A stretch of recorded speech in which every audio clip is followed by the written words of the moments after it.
இயேசுவின் அன்பும் மன்னிப்பும். நீண்ட நாட்களுக்கு முன்பு இயேசு உயிர்த்தெழுந்த பிறகு அவர் மீண்டும் தம் சீடர்களுக்கு தோன்றினார். இந்த முறை அந்த நிகழ்வு திபேரிய கடல் அருகே நடந்தது. ஒரு நாள் சீமோன் பேதுரு, தோமா, நத்தனியேல், செபதேயுவின் மக்களான யாக்கோபு மற்றும் யோவான் ஆகியோரோடு இயேசுவின் சீடர்களுள் வேறு இருவரும் ஒரு இடத்தில் கூடியிருந்தனர். அப்போது சீமோன் பேதுரு மற்றவர்களிடம், நான் மீன்பிடிக்கப் போகிறேன் என்றார். அவர்கள், நாங்களும் உம்மோடு வருகிறோம் என்று கூறிவிட்டு படகில் போய் ஏறினார்கள். அவர்கள் இரவு முழுவதும் மீன் பிடித்தார்கள். ஆனால் அவர்களுக்கு ஒரு மீனும் கிடைக்கவில்லை. ஏற்கனவே விடியற்காலை ஆகியிருந்தது. இயேசு கரையில் நின்றார். ஆனால் அவர்கள் அவரை அடையாளம் கண்டு கொள்ளவில்லை. இயேசு அவர்களிடம், பிள்ளைகளே, மீன் ஒன்றும் படவில்லையா என்று கேட்டார்.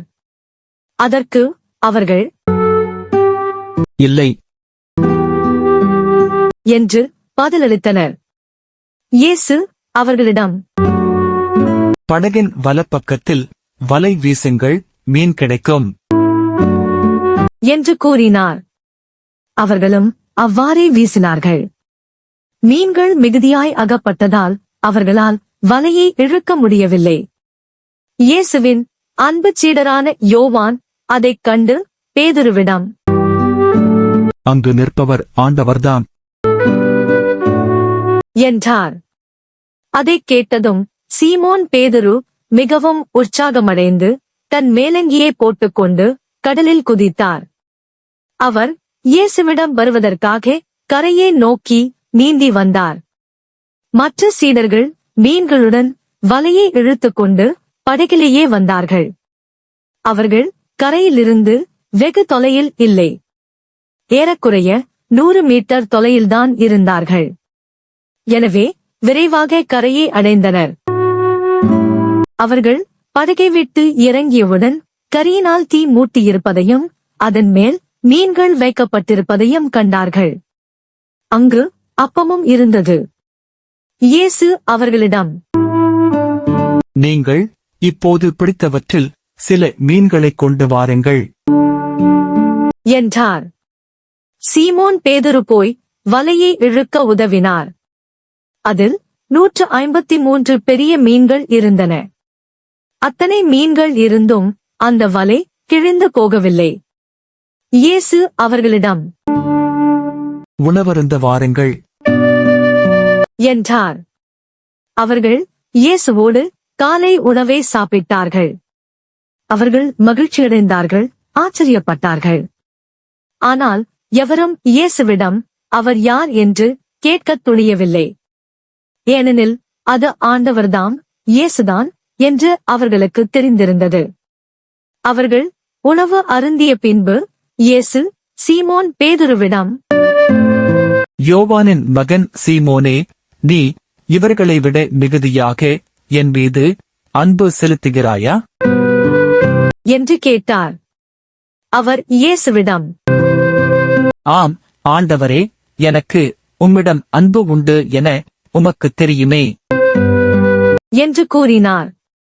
இயேசு அவரிடம், அப்படியானால் என் ஆட்டுக்குட்டிகளை பேணி வளர் என்றார்.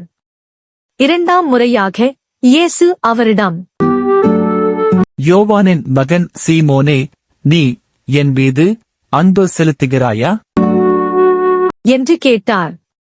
அவர் இயேசுவிடம், ஆம் ஆண்டவரே, எனக்கு உம்மிடம் அன்பு உண்டு என உமக்குத் தெரியுமே என்றார். இயேசு அவரிடம், என் ஆடுகளை மேய் என்றார்.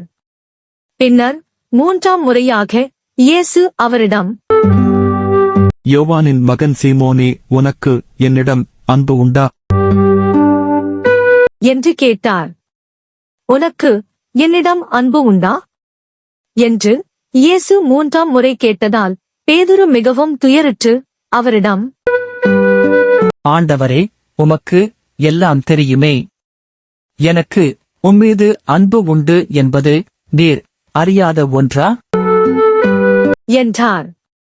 இயேசு அவரிடம், அப்படியானால் என் ஆடுகளைப் பேணி வளர் என்றார்.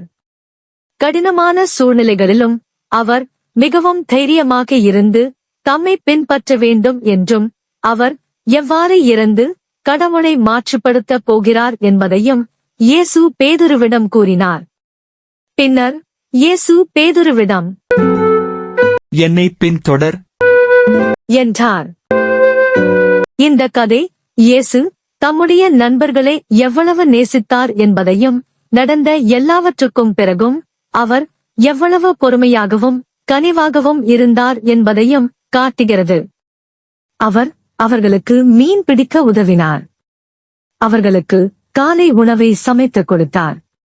மேலும் பேதுருவுக்கு இன்னும் ஒரு முக்கியமான வேலை இருக்கிறது என்பதை நினைவூட்டினார். அதாவது, ஒரு நல்ல ஆயன் தன் ஆடுகளை பேணி பாதுகாத்து வழிநடத்துவது போல தம் மக்களை பேணி பாதுகாத்து அவர்களை நல் வழியில் வழிநடத்த வேண்டும் என்னும் மிகப்பெரிய பொறுப்பை கொடுத்தார். பேதுரு முன்பு இயேசுவை தெரியாது என்று கூறி பாவம் செய்திருந்தாலும் அதை எண்ணி மனம் வருந்தி மன்னிப்பு கேட்டதால் இயேசு அவரை மன்னித்து அவருக்கு இரண்டாவது வாய்ப்பை கொடுத்தார். பேதுரு இயேசுவை முழுவதுமாய் நேசித்து இயேசுவை பின்பற்றும் அனைத்து மக்களையும் ஒன்றிணைத்து அவர்களை நல்வழியில் வழிநடத்த வேண்டும் என்பதே இயேசுவின் விருப்பமாக இருந்தது. எனவேதான் இயேசு பேதுருவிடம் தன் ஆடுகளை பேணி வளர்க்குமாறு கூறினார். இன்றும் பேதுருவைத் தொடர்ந்து போப் ஆண்டவரான திருத்தந்தை கிறிஸ்தவ மக்களை நல்வழியில் வழிநடத்துகிறார். இயேசு எப்போதும் நம்மை கவனித்துக் கொள்கிறார் என்பதையும் நாம் தவறு செய்யும் போது அவர் நம்மை மன்னிக்கிறார் என்பதையும் இந்த கதை நமக்கு கற்பிக்கிறது. மேலும் நாம் அனைத்து மக்களையும் நேசித்து தேவையில் இருப்போருக்கு உதவ வேண்டும் என்றும் இயேசு விரும்புகிறார். இறுதியாக இயேசு நம் அனைவரையும் நோக்கி என்னை பின்பற்றுங்கள் என்று அழைப்பு விடுக்கிறார். அவரது அழைப்பை ஏற்று அவரது ஆடுகளாய் அவர் காட்டும் பாதையில் வழிநடப்போம். Please like and share this video to your friends and family. நன்றி. மீண்டும் அடுத்த இறை அனுபவத்தில் சந்திப்போம்.